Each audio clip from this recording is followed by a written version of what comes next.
noches a todos los presentes. Los saluda Camila Lombardo y el día de hoy voy a ser la moderadora de esta conferencia junto a Lali Venero.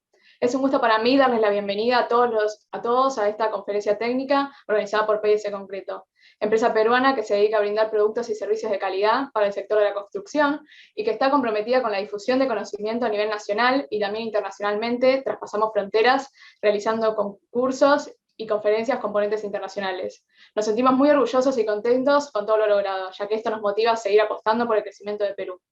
Bueno, damos inicio a nuestra programación con unas palabras de bienvenida a cargo del ingeniero Julio Carhuamaca, gerente técnico de PIS Concreto. Buenas noches, ingeniero Julio, puede iniciar con sus palabras. Buenas noches, Camila, buenas noches con todos. Un gusto nuevamente estar con ustedes en esta presentación a cargo del ingeniero Plinio II Puche Berrocal desde Colombia sobre concretos masivos y una gran experiencia a cargo de esta empresa internacionalmente reconocida. Acabamos de llegar hace unos días desde la Argentina, donde pudimos compartir también con Camila Lombardo, ganadora del primer premio de concurso interuniversitario allá en Argentina, y la hemos invitado a que nos acompañe el día de hoy en esta presentación. Un gusto saludarlos e invitarlos, como siempre, a que visiten nuestras redes. Ahí pueden encontrar mucho material técnico, entre conferencias, algunos demo shows, participaciones también de PIS en algunos eventos internacionales, y siempre agradecido a las empresas que apuestan por esta difusión del conocimiento que venimos realizando ya desde hace varios años, tanto a MAPEI como a MEPCO, quienes nos acompañan desde el inicio, y obviamente a todos los ponentes, a todas las empresas como Cemex el día de hoy que se suman también en esta notable jornada. Y finalmente a todo mi equipo de trabajo, a toda la familia de PIS Concreto, un gusto contar con todos. Procedemos entonces y damos pase a continuar con la presentación. Muchas gracias, buenas noches. Muchas gracias por sus palabras, ingeniero. Y ahora sí, sin más preámbulos, es grato para nosotros dar inicio a la conferencia técnica Experiencia Cemex en concretos masivos, a cargo del ingeniero Plinio Puche Berrocal, quien es ingeniero civil con especialización en alta gerencia, cuenta con experiencia en venta y asesoría técnica de materiales de construcción y cuenta con 20 años de experiencia en los procesos relacionados con el control de calidad de mezclas de concreto. Muy buenas noches, ingeniero Plinio. Es un honor darle la bienvenida a esta conferencia. Lo invito a prender su cámara y comenzar con su presentación. Vale, buenas noches a todos y es un placer para mí estar acompañándonos y hablando de los concretos masivos y tratando después de compartir nuestra experiencia desde Colombia. La idea, pues vamos a hacer un recorrido, vamos a hablar de conceptos y al final pues vamos a ver dos casos reales.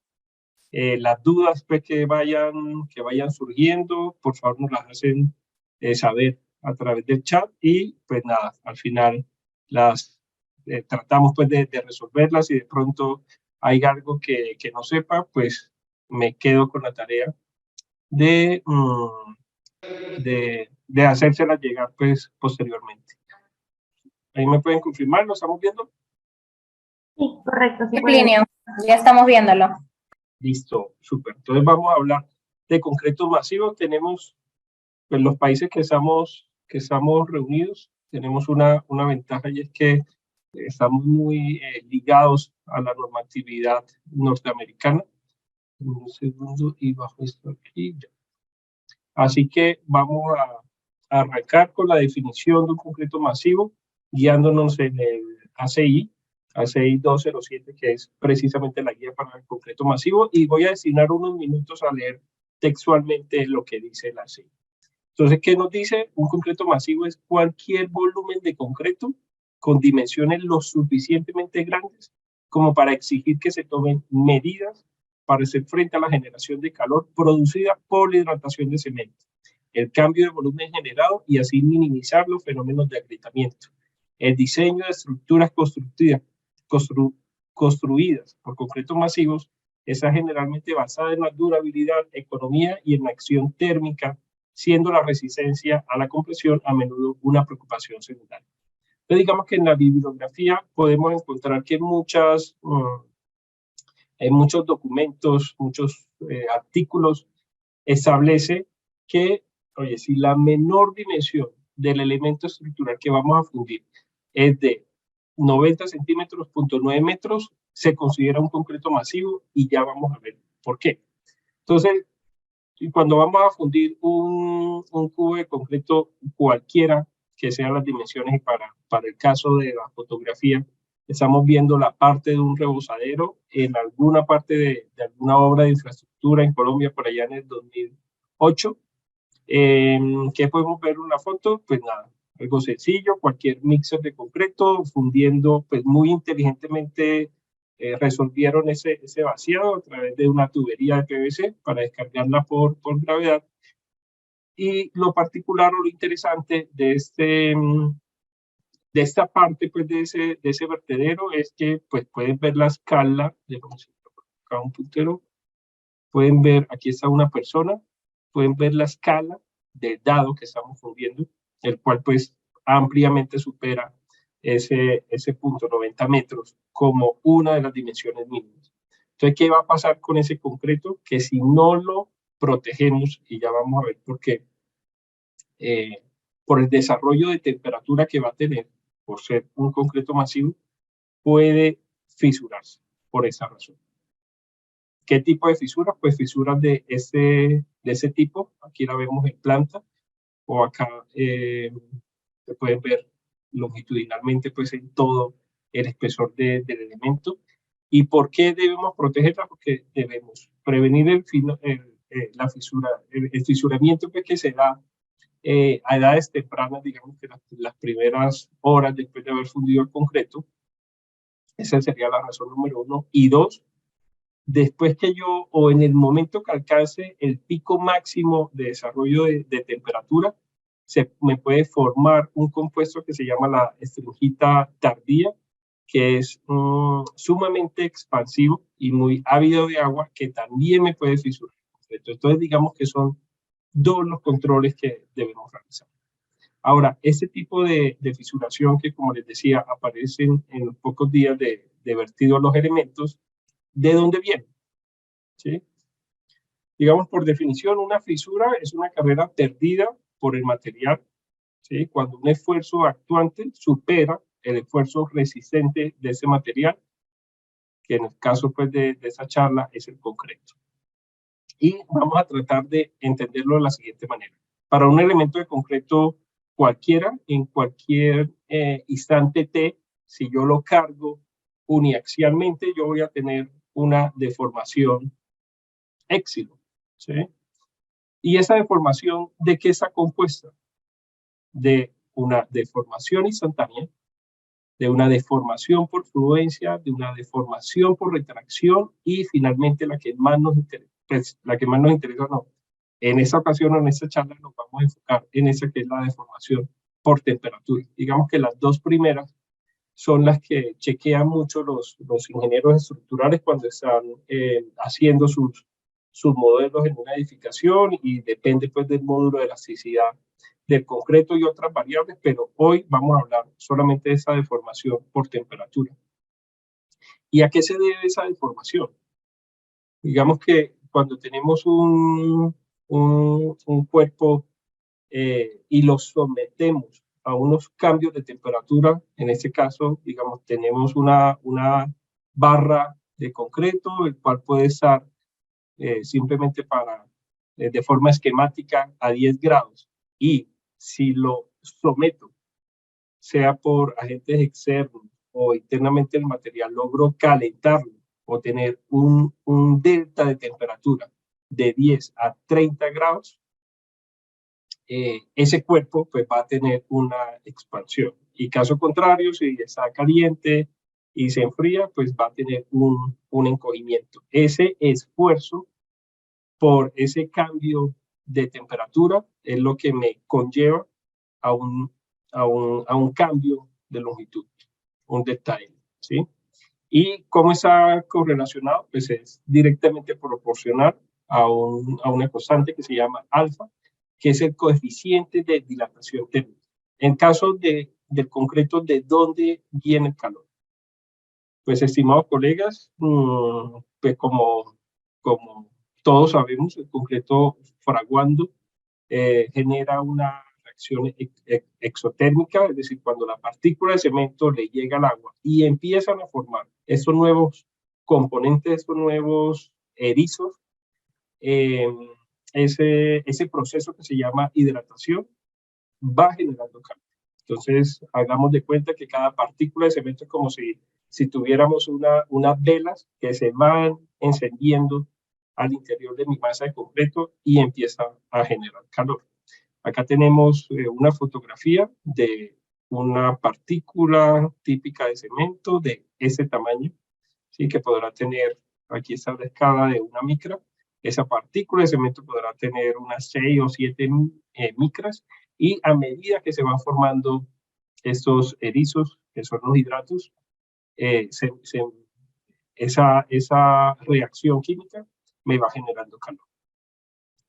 Ahora, no solo la generación de calor es la que me controla ese delta de temperatura.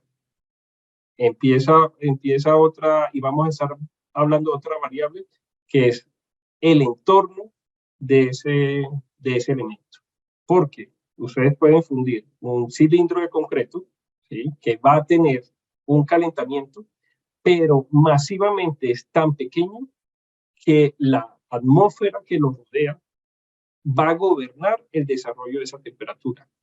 Cosa diferente a si ya no funden un cilindro de concreto, sino algo más masivo, digamos que la temperatura ambiente empieza a ser menos relevante al interior de ese elemento que estoy fundiendo, y pues ya si hablamos y vamos a ver algunos ejemplos de estos concretos pues con dimensión mínima mayor a 0.9 metros, pues, en el interior de ese elemento, la temperatura del interior de ese elemento va a decir, ¿sabes qué?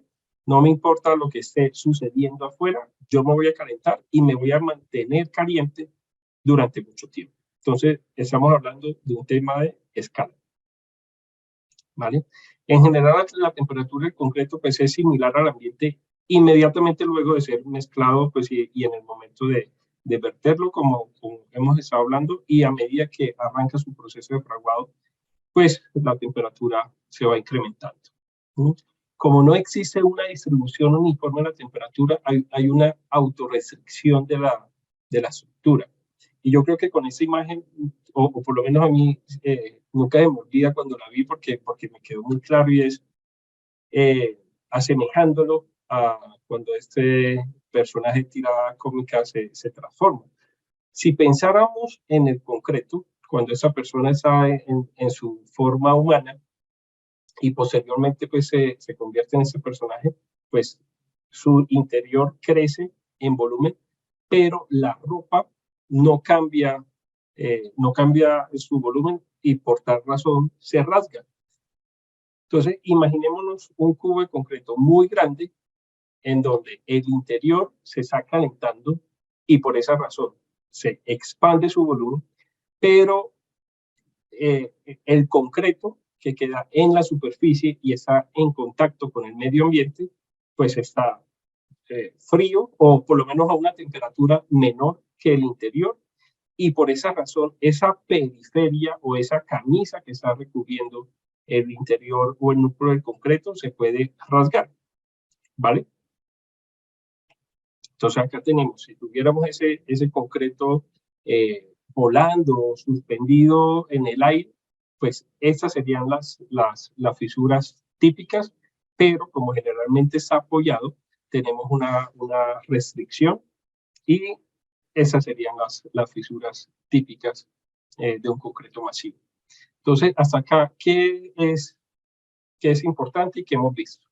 Que es algo de, o tiene que ver con las dimensiones del elemento. Acá estamos viendo un concreto típico que arranque en 30 grados, y si es un cilindrito de concreto, oye, se va a calentar hasta 40 y rápidamente se va a enfriar. Si tiene más volumen, pues podemos llegar hasta incluso por encima de los 70 grados y durar en mucho tiempo, incluso meses, pues si hablamos de presas de mucho volumen, e incluso meses hasta que el concreto se enfríe. Y por el contrario, y otra vez asemejando el símil de la camisa, el concreto de la periferia va a estar muy gobernado por la temperatura ambiente, que va a tener una fluctuación típica de mucho frío pues en cualquier sitio del planeta. Mucho frío a medianoche, en la madrugada, y a medida que va pasando el tiempo, pues unos picos máximos a mediodía, ¿sí? Que es la temperatura ambiente. Así que ese delta de temperatura, cuando el concreto alcanza su punto máximo de calor y el punto más frío de la periferia, es lo que me va a controlar lo que ya vimos, que es ese delta de temperatura. Ahora, ¿cuál es el delta máximo admisible para que no se fisure un concreto? Entonces, en la bibliografía se han encontrado muchos estudios donde se acepta una deformación máxima admisible del concreto antes de que se fisure entre 200 micras a 250 micras y un coeficiente de dilatación térmica aproximadamente en promedio de 10 por 10 a la menos 6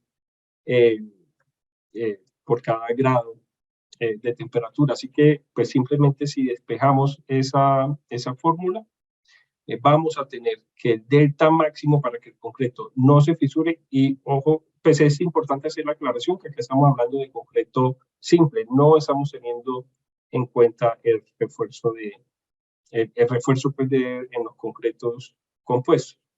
Entonces, por eso encontramos mucho la temperatura que se limita a entre 19 y 20 grados, para que no se me produzca fisuras. Ahora, estamos teniendo en cuenta un coeficiente de expansión térmica promedio que no siempre es igual en todos los concretos, porque depende de la naturaleza del agregado que estemos usando, y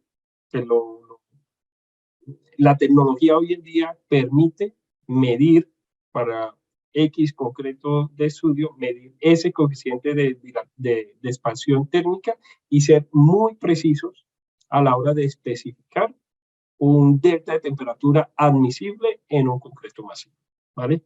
Mejor dicho, cada proyecto en particular puede tener o debería tener unas especificaciones particulares. Entonces, ¿de qué depende el ascenso térmico dentro de una estructura? Digamos que tenemos dos fuentes. Una, las características propias al material, y estamos hablando en mi diseño de mezcla, la cuantía de cemento, el tipo de cemento y la historia térmica de generación de temperatura de ese diseño en particular. Y dos, las características propias de la estructura, hablando de geometría y las condiciones de disipación, que ya vamos a ver más adelante de qué se trata. Entonces, ¿qué nos dice el ACI 1207? Un concreto masivo, otra vez una definición, es aquel que requiere cuidados especiales debido al riesgo de fisuración térmica. Si el problema térmico lo podemos mitigar o abordar, uno, partiendo de una temperatura inicial menor del concreto; dos, disminuyendo el incremento de la temperatura interna del concreto; y tres, aumentando la temperatura externa del concreto. Y me explico. Entonces, si nosotros tenemos un concreto, y esto es simplemente un esquema, y ahorita al final con los ejemplos, pues vamos a ver unos casos más reales. Si tenemos dos concretos que arrancan en 30 grados y el concreto al interior de la estructura, que es donde se va a concentrar la mayor temperatura, alcanza los 30 grados y se mantiene así durante el tiempo, y el concreto de la periferia, como la temperatura ambiente que lo rodea, pues tiene una menor temperatura, lo va a enfriar mucho más rápido que ese concreto que está en el interior, en el corazón o en el núcleo de la estructura. Y tenemos estos deltas o esta fluctuación de la temperatura ambiente. Este delta entre el punto más caliente y el punto más frío es lo que nosotros debemos controlar, eso número uno. Y dos, la temperatura máxima del concreto, que según la literatura también debería estar en un máximo de 69 grados para que no se genere esa estringita tardía, que es la que les digo, es un componente que también es muy expansivo cuando le llega agua y no puede fisurar el concreto. Así que si yo no quiero llegar a los 70 grados, pues yo puedo coger y, oiga, no voy a arrancar mi concreto de 30 grados, sino que voy a bajar ese punto de inicio a 10 grados centígrados. ¿vale? Y pues nada, esto estaría lejos o trato de alejarme mucho de esa temperatura máxima a la cual no quiero llegar, que como les digo está entre 69 y 70 grados. ¿Vale? ¿Y cómo puedo saber desde dónde necesito arrancar el concreto? Entonces hay muchos modelos matemáticos. Aquí es un diseño de mezcla típico. Tenemos un cemento tipo 1 y esa mezcla en particular, que depende de la resistencia y de mi asentamiento y del tamaño máximo del agregado, digo, como propiedades básicas, tiene esta configuración. Tenemos en masa seca 30 kilos de cemento, 186 de agua, 855 de X arena, 691 de una grava, 273 de otra gravilla, un contenido de aire del 2% y un aditivo X. Y yo puedo con estas cantidades de mi formulación y con unos coeficientes estimar la temperatura de ese concreto. Y puedo sacar ese tipo de tablas. Regálenme un segundo, yo oculto acá esta pantalla que no me deja ver. Hans, por favor, tu micrófono. Gracias. Pineda, Pachari. Yo ustedes no pueden ver esto que estoy arrastrando acá, así que no hay problema. Entonces yo puedo llegar a ese tipo de tablas que son pues muy útiles, donde con una temperatura de cemento constante de 70 grados puedo ver fluctuando la temperatura del agua, que acá tenemos un rango entre 5 grados y 35, la temperatura de mis agregados entre 7 grados y 45, y puedo estimar la temperatura a la que me va a salir el concreto, ¿vale? Que en el ejemplo pues, que estábamos viendo, si lo quiero sacar, no sé, a 17 grados, oye, sé que tengo que enfriar el agua a los 5 grados y la temperatura de mis agregados a 13 grados. Eso simplemente pues como un camino para lograr bajar ese punto de inicio de la temperatura del concreto. Y les quiero presentar acá o compartir simplemente un cuadro de sensibilidad, porque generalmente los productores de concreto debemos concentrar los esfuerzos donde mayoritariamente nos puede impactar la temperatura del concreto. Y me explico. Si yo la temperatura de los agregados lo fluctúo en más o menos 2 grados, la temperatura del concreto me puede fluctuar en más o menos 1.3 grados. Esto para un diseño de mezcla en particular. Y así para cada uno de los componentes, la temperatura del agua, aquí la fluctuación de la humedad de la arena, que si tengo el agua fría y tengo mi arena más seca, pues voy a tener más disponibilidad de echarle agua o de agregarle agua refrigerada a mi concreto. Y si yo relativizo esos esfuerzos respecto a los esfuerzos que haga en la temperatura del cemento, vemos relaciones como esta. Por cada impacto que yo logre en la temperatura del cemento, si el cemento lo tengo a 90 grados y por reposamiento o por sistema de enfriamiento en mi silo lo logro bajar a 81, el impacto en el concreto solamente va a ser de 0.2 grados. Entonces, como les decía, si relativizo esos impactos teniendo el cemento como referencia, cualquier esfuerzo que yo haga en los agregados, voy a impactar la temperatura del concreto 6.5 veces respecto al esfuerzo que pueda hacer en cemento. Y claro, pues tiene toda la razón del mundo, porque pues en mi masa, en mi metro cúbico, la mayor, volumétricamente y masivamente, la mayor concentración de material está en los agregados, en cerca del 80%. Así que si utilizo aspersores con agua fría en mis compartimentos de agregado o los cubro para que no le dé la radiación solar, pues ese impacto voy a recoger mucho más fácil ese esfuerzo en la temperatura del concreto. Ese era el camino número 1, que era bajar la temperatura inicial. Otro esfuerzo puede ser menor incremento de la temperatura del concreto, y eso lo podemos lograr.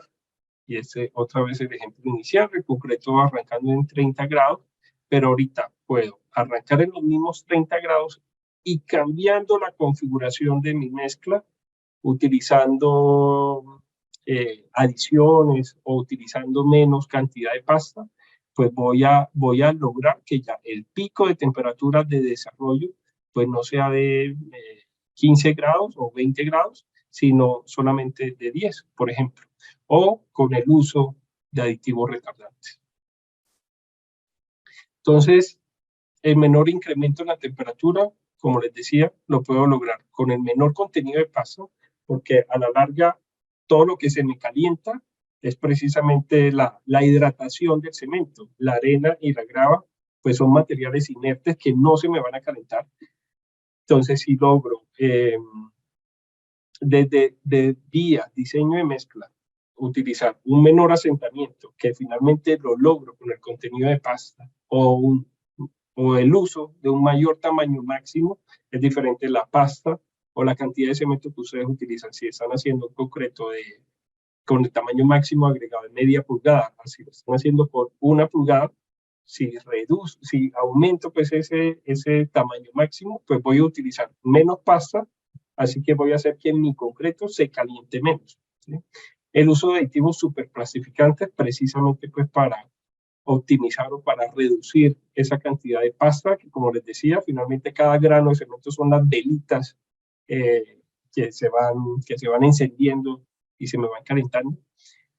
Y también otra vía, pues, es lograr la máxima compacidad de los agregados. Entre mayor sea o mejor sea acomodar todas las partículas de grava y las partículas de arena, menos necesidad de pasta para llenar el metro cúbico voy a requerir. El camino número 2, pues son cementos de menor generación de calor. Camino número 3, el empleo de adiciones, sea escoria, ceniza o puzolana. Y el camino número 4, pues el empleo de retardantes. Muy bien, ahorita entonces vamos a ver dos ejemplos que yo creo que van a aterrizar pues como esta parte conceptual que hemos visto acá. Estamos viendo los bocetos de unas torres que se construyeron en mi país, en la ciudad de Bogotá. Se llama Torre Atrio. Está compuesta pues por 2 torres. Esta es Torre Norte y esta es Torre Sur. Esta ya está construida. Está destinada a hoteles, unidades de vivienda, oficinas, comercio. Como les dije, esta torre ya está construida. Esta está todavía en proyecto. Acá están los cerros orientales para los que conozcan Bogotá. Esta es una avenida pues, muy importante para la ciudad, que es la Avenida El Dorado. Y esta se llama Avenida Caracas, ¿vale? Entonces, para que nos hagamos una idea de qué estamos hablando, esos son los edificios actualmente más altos en esa ciudad, en Bogotá. El edificio Bacatá lleva hasta ahorita pues, el récord en nuestro país como el edificio más alto de Colombia, con 240 metros. Y Torre Atrio, el proyecto que vamos a hablar, va a tener a futuro con la Torre Sur 270 metros. Hasta ahorita pues no ha desbancado el récord de Bacatá, porque solamente pues hemos construido la Torre Norte. Y vamos a hablar de este sistema de fundación. Esta es una foto del proyecto a marzo de 2016. Esta es la placa de fundación. ¿Y pues, de qué estamos hablando o de qué dimensiones es la placa?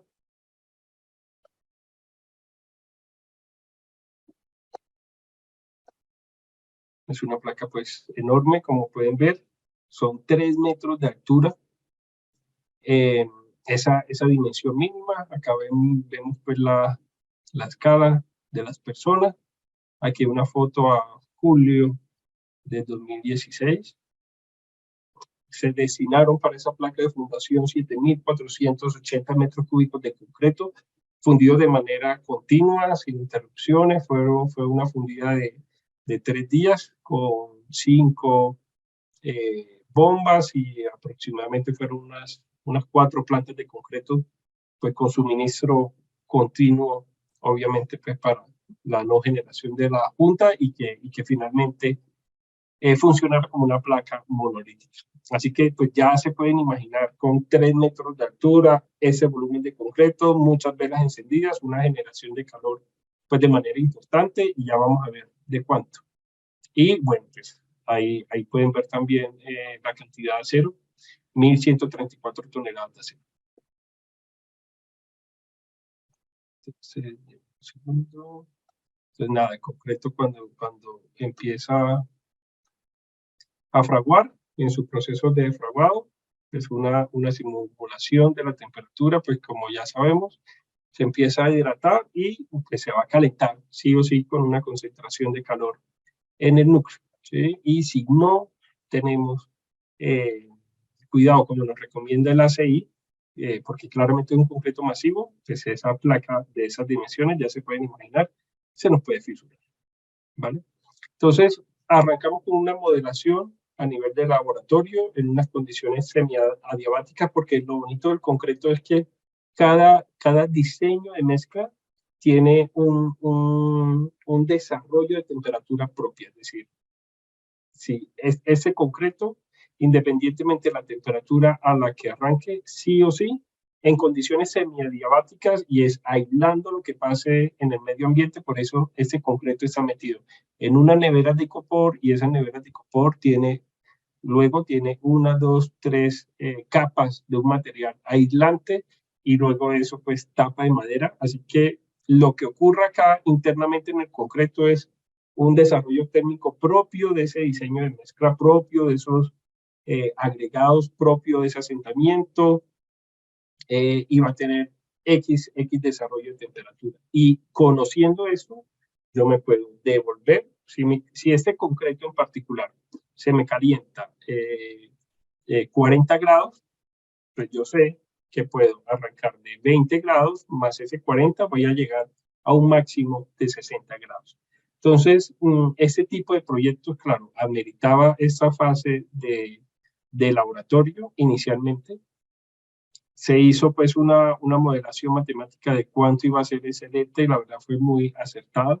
Luego pasamos a una escala industrial, que están viendo fotos reales del proyecto. Se hizo un cubo de prueba de 3 metros por 3 metros por 3 metros, y lo que se quería ver también era el aislante que se utilizó o que se iba a utilizar para ese masivo, porque también no se tiene otro camino, y es, oye, proteger ese concreto de la periferia, como la camisa del Hulk que hablamos, para que no esté frío como el ambiente, sino esté más cerca de la temperatura que está ocurriendo al interior de la estructura. Y ya lo vamos a ver. Esa fue, bueno, como les decía, la prueba. Esa prueba tuvo esas 7 termocuplas instaladas para ver qué ocurría. En la parte central, que es la 4, lo que he repetido varias veces, lo que más se me va a calentar, y el delta que debo controlar entre la parte más cercana a la periferia, que es la que va a estar más fría. ¿Por qué? Pues porque el ambiente acá le está diciendo, usted enfríese, y el punto número 1, que también pues iba a estar más frío. Y finalmente ese delta entre P1, P4 y P4, P7 es lo que necesito controlar, ese delta. Y 2, que la temperatura máxima del P4 pues tampoco nos supere los 69 grados. Entonces acá, ¿qué estamos viendo? Pues precisamente eso.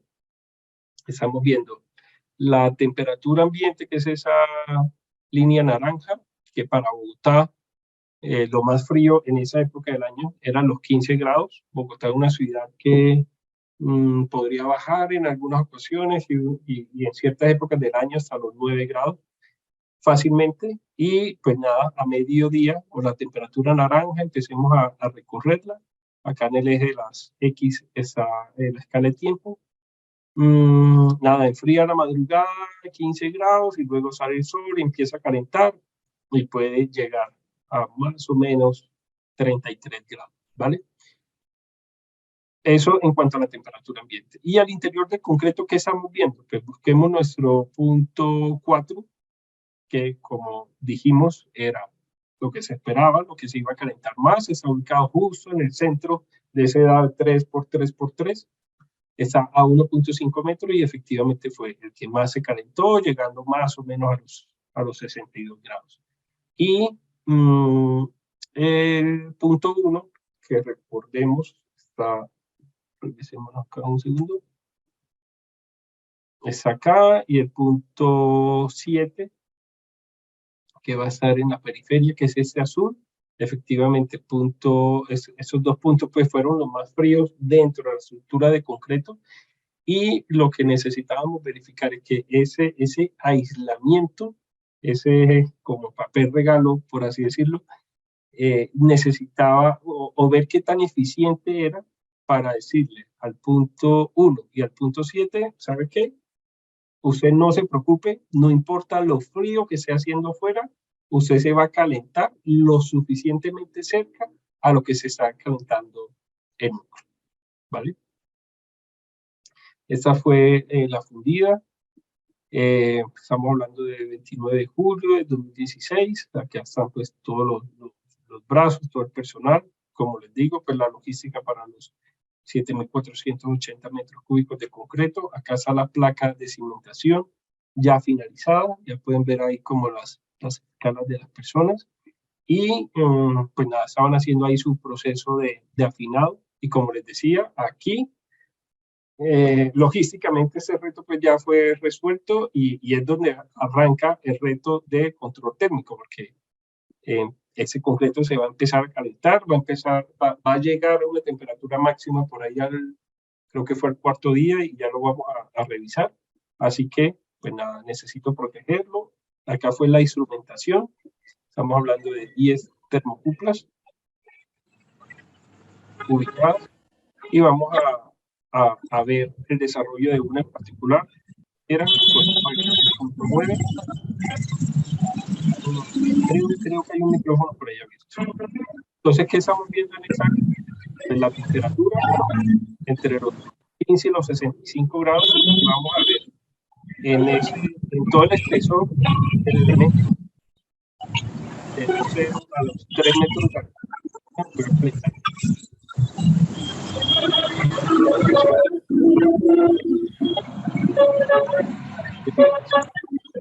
Entonces, nada,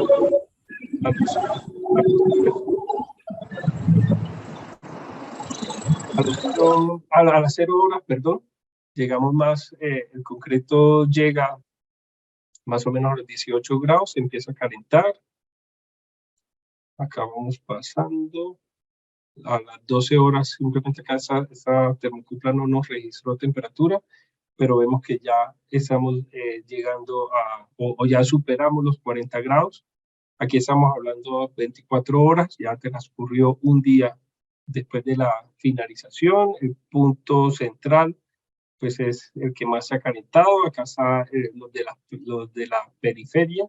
Este está, digamos, algo rezagado, pues mucho más frío. 36 horas, 2 días después, estamos hablando de temperaturas ya por encima de los 60 grados. Y aquí en la periferia, más o menos 57 grados, y por acá unos 38 grados en el punto de abajo. 60 horas, ya entonces veamos que acá a las 60 horas alcanzó su punto máximo. Vea que no superamos pues los 69 grados, así que el punto número 1, check, cumplidos, tranquilos. Y a partir de ahí, pues empieza un descenso en la temperatura, porque el cemento ya se hidrató, se calentó lo que se iba a calentar, y a partir de ese momento, pues se empieza a enfriar. Aquí vemos pues toda esa losa protegida con ese recubrimiento. Acá lo llamamos una frescasa con ese material reflectivo. ¿Vale? Aquí otra forma de ver ese mismo desarrollo, pues a nosotros los ingenieros pues nos gusta mucho la gráfica porque la verdad es uno puede leer muchas cosas. Entonces, ¿qué estamos viendo acá? Nuevamente, temperatura ambiente, fluctuación entre los 10 y los 30 grados, ¿sí? La temperatura del centro es el rojo, lo que más se enfrió, que vimos que llegó por encima de los 60 grados, pero por debajo de los 65, no hay lío. Y el delta, o sea, vean qué tan bueno funcionó ese aislante, que la temperatura que estaba en el punto de abajo, que era lo que estuvo como más frío, estuvo protegido, pues el punto de abajo y el punto de arriba, estuvo protegido de lo que estaba pasando en el ambiente. O sea, el ambiente dijo, yo estoy frío, estaba tratando de decirle a él, oiga, enfríese, pero no, hay una barrera ahí que logró que este delta de temperatura, que más o menos acá fue de 20 y pico grados, no fuera tan grande que el concreto se fisurara. ¿Vale? Entonces, esos fueron los máximos deltas. Y vale, no hubo ninguna fisuración pues, por esos deltas de temperatura en ese proyecto. Y vamos a ver un último ejemplo. Esto iban a decir, bueno, porque Madrid acá está estos edificios pues en un sector financiero pues muy importante de Madrid, pero quiero hacerles énfasis en este proyecto que fue diseñado pues por una firma de arquitectos pues muy reconocida a nivel mundial, Moneo Brook, y dentro de sus grandes proyectos que ellos manejan, pues está la universidad, el edificio de laboratorio de la Universidad de Rosario, también en Bogotá, se los presento.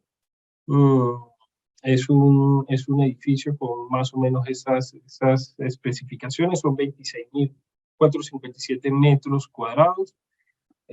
Acá están pues las empresas que interactuaron, nuestro cliente que era el Colegio Mayor Nuestra Señora de Rosario, el constructor, la interventoría, la supervisión técnica y el diseñador estructural, y en conjunto pues con el proveedor de concreto, nos sentamos precisamente a diseñar el reto de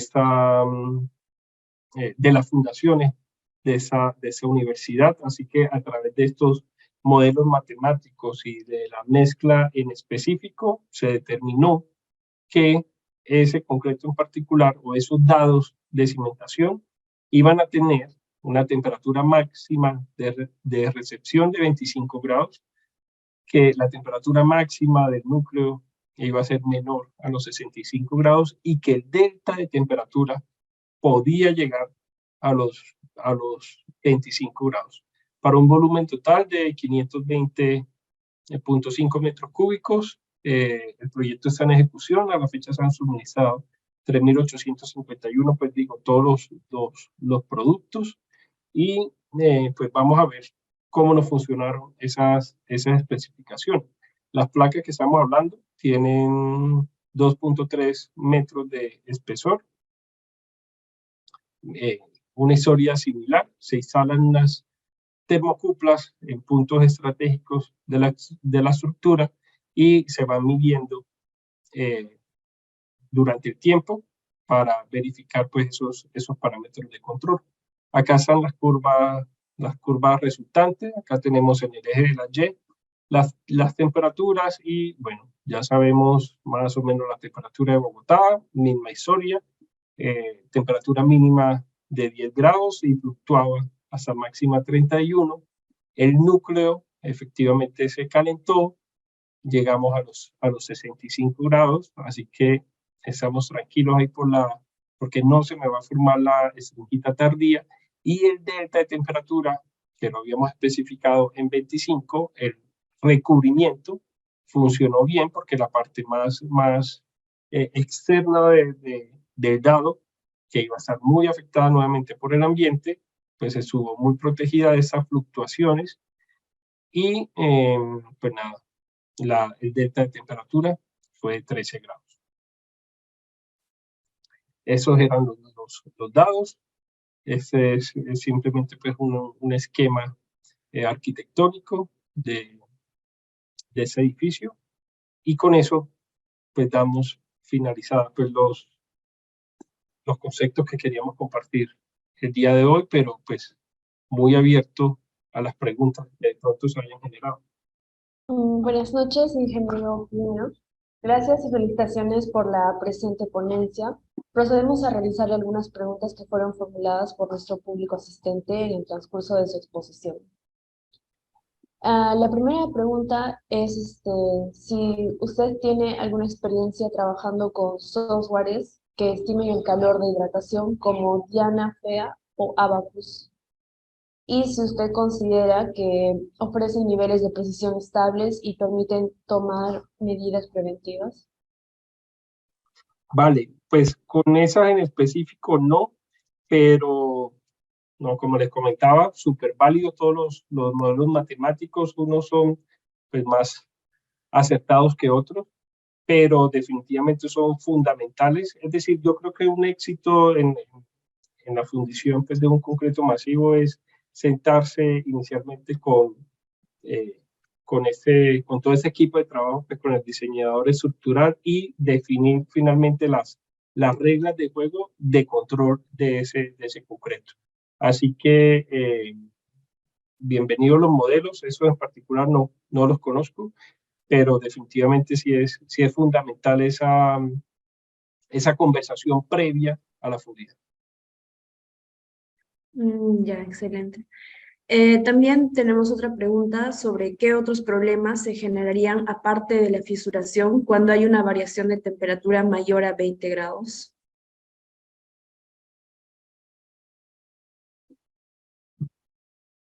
Ok, con esa fluctuación, aparte de esos, aparte de la fisuración, no, realmente estructuralmente no pensaría que existan otros problemas, pero bueno, igual pues la fisuración es suficientemente grave, no se me ocurre otro adicional, por ese motivo.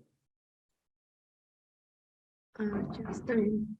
Y tenemos otra pregunta sobre uno de los cuadros, y preguntan si es un ensayo termoclito. Termoclito.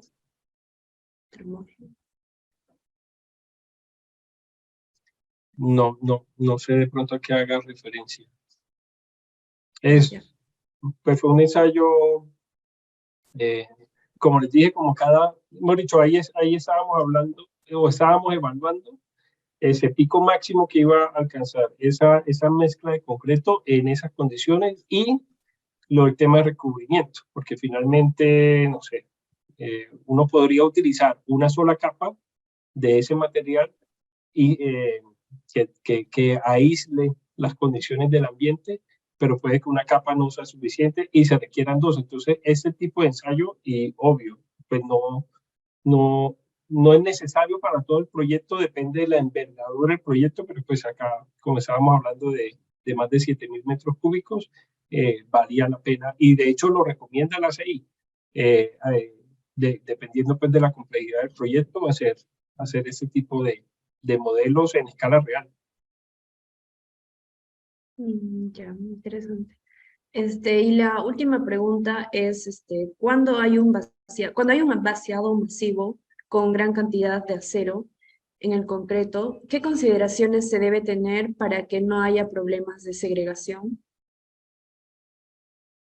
Vale, no, muy apropiada esa pregunta, porque finalmente es un balance que debemos hacer, porque en un concreto masivo, lo que hablábamos, yo debería usar el mayor tamaño máximo nominal que pueda. Y finalmente, ¿qué lo va a gobernar? Pues la cantidad de acero de refuerzo y los espacios que vaya a tener disponible, pues para que el concreto fluya por ahí.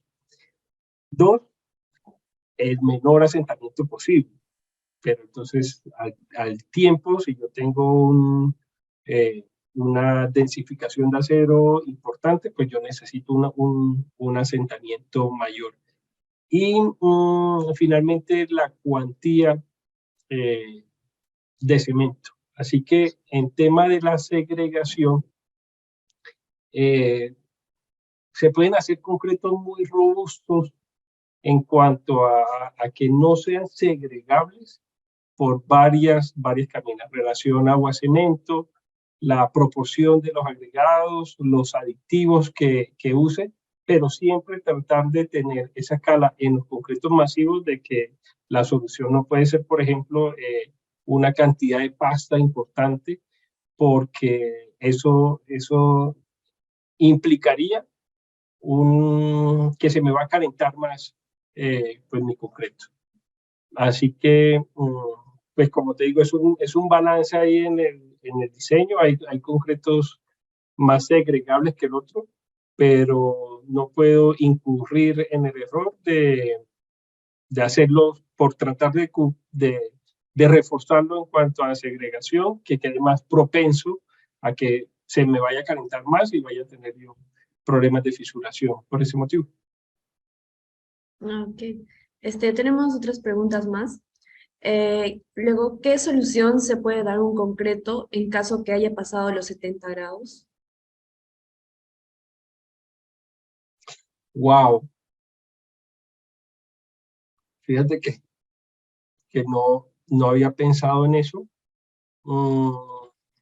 Y considero que es muy, bueno, mejor dicho, finalmente cuando se forma esa estringita, ella es muy expansiva y muy ávida de agua. Entonces, yo creo que lo que habría que hacer es proteger que a esa estructura no le llegue el agua, lo cual en algunas condiciones pues será muy difícil. Si va a ser el interior, pues no habría mucho problema, pero si vamos a tener concreto pues expuesto al medio ambiente, creo que sería complicado. De alguna manera se requeriría impermeabilizar ese concreto, no sé, supongo con epóxico o alguna barrera física para evitar que le llegue el agua.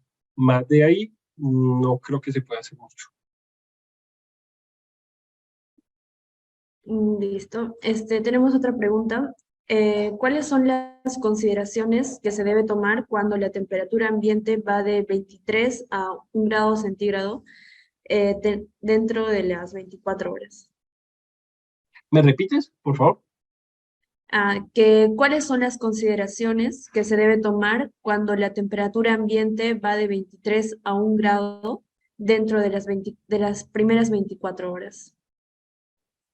No, yo creo que, como les decía, es un balance. Digo, debo saber en el sitio que voy a fundir las fluctuaciones de esa temperatura ambiente y cuál va a ser el máximo de desarrollo de mi concreto.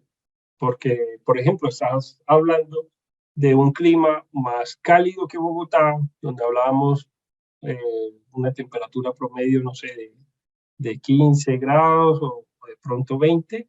Así que entre más cálido realmente sea el clima, es más favorable para fundir los concretos masivos, porque, claro, lo que yo no quiero es ese contraste entre el concreto muy caliente y una temperatura ambiente muy fría.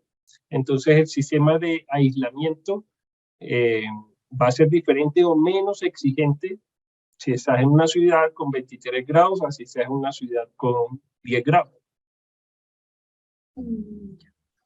Luego, ¿cuáles son las variaciones de la resistencia con la variación de la temperatura del concreto? Bueno, sabemos que hay un efecto pues muy marcado y eso tiene que ver mucho con la velocidad de reacción. Me explico. Si por algún motivo el concreto se retarda vía aditivos, es decir, químicamente o porque están en un ambiente muy frío, imaginémonos que las piletas de curado no cumplen la especificación de 23 más o menos 2 grados, sino que están a 10 grados, esa temperatura, esa baja temperatura hace que la hidratación del cemento sea mucho más lenta, los cristales estén mejor formados y por este motivo la resistencia al final a la edad de especificación, generalmente a los 28 días, va a ser superior a si un concreto, contrariamente, es acelerado vía temperatura. Es decir, si ese cilindro de concreto a las 24 horas lo metemos en un baño María a, no sé, 60 grados, donde, claro, va a tener un desarrollo mucho más rápido a edades iniciales, pero a la edad de especificación va a tener menos temperatura, menos resistencia, perdón, que ese concreto que estaba frío.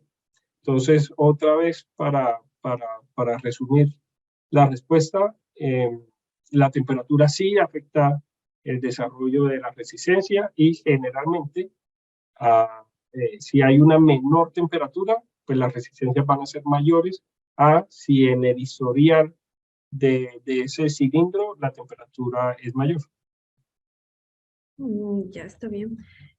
Luego, en las pruebas experimentales de laboratorio, ¿utilizaron diferentes tipos de cemento o solamente usaron el cemento que produce bajo calor de hidratación, como el Portland tipo 4?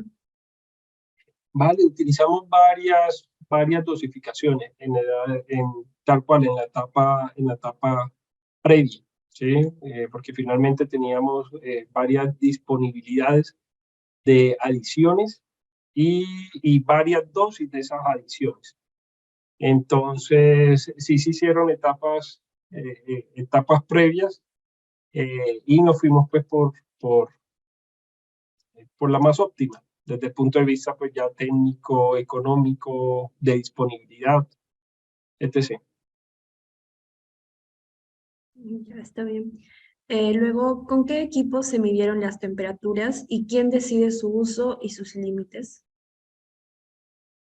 Vale, entonces los límites, pues con este equipo, con la interventoría, con el supervisor técnico, con el ingeniero estructural, en equipo con la productora de concreto se establecen los límites y la ubicación de las termocuplas. Son unas termocuplas tipo K y los equipos pues son unos data lawyer que simplemente pues tú conectas esas termocuplas y son equipos autónomos que tú lo dejas midiendo X tiempo, pues el tiempo que tú quieras, 2 semanas o bueno, lo que especifiques y pues actualmente la tecnología permite que en tiempo real pues te vaya llegando incluso la información a tu celular y puedas ir viendo cómo va esa historia evolutiva de temperatura en cada uno de los puntos que previamente se definieron dónde se iba a instrumentar o a colocar. Está interesante. Luego, ¿se realizaron ensayos de expansión o retracción del concreto masivo? Sí, no estaba especificado, pero sí se hicieron las medidas. Pero no tengo acá los resultados, no los tengo en la cabeza. Y finalmente, ¿cómo se podría controlar la temperatura cuando el cemento está recién descargado de la cisterna y este viene con temperaturas altas? Bueno, pues hay como varias opciones.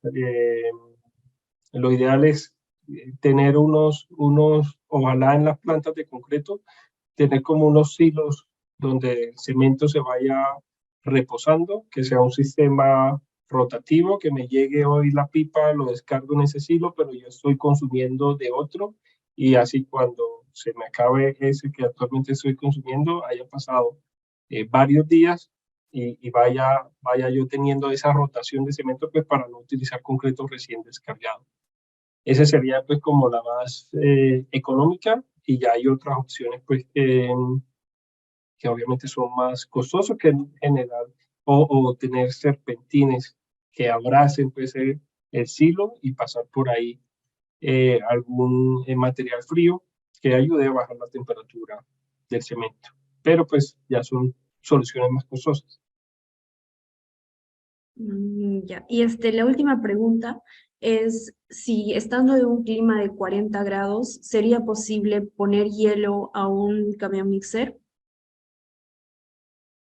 Sí, claro que sí. Es decir, finalmente, una de las propiedades madres del concreto pues, es la resistencia a la compresión. Como sabemos, la resistencia a la compresión está íntimamente ligada a la relación agua-cemento, así que lo importante es tener en cuenta esa cantidad de hielo dentro del diseño de mezcla. Es decir, si el diseño tiene, no sé, 190 litros de agua para conservar esa relación agua-cemento y según tus cálculos, por la temperatura del cemento, de la arena, de la grava, no se logró bajar más, el agua ya llega a los 5 grados y necesitas usar ese hielo y dentro de tu balance térmico determinaste que necesitas, no sé, 40 kilos de hielo, pues simplemente en la formulación de esos 190, pues simplemente 40 de esos 190 de agua, pues van a estar en forma sólida,